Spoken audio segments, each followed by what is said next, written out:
ঘরোয়া ক্রিকেটের নতুন মৌসুমে প্রথম বিভাগ লিগ দিয়ে শুরু করতে চেয়েছিল বিসিবি।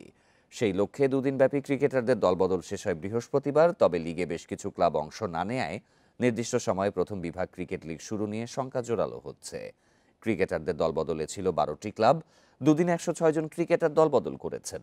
তামিমের ওল্ড ডিওএইচএস থাকলেও 43টি বিরোধী ক্লাবের মধ্যে প্রথম বিভাগে নেই 8টি ক্লাব। ফলে এবারে লিগে অনেক ক্রিকেটার খেলতে পারবেন না। এছাড়া 18 নভেম্বর প্রথম বিভাগ ক্রিকেট লিগ চালুর কথা জানিয়েছিল সিসিডিএম। তবে ক্লাবগুলোর শক্ত বিরোধী অবস্থানে নির্দিষ্ট সময়ে লিগ শুরুর ব্যাপারে শঙ্কায় পড়েছেন আয়োজকেরা। বিসিবির তরফ থেকে ক্লাবগুলোকে মাঠে ফেরানোর সর্বোচ্চ চেষ্টা করা হচ্ছে। তবে তারা না ফিরলে 20 দলের পরিবর্তে 12 দল নিয়ে লিগ শুরু হতে পারে।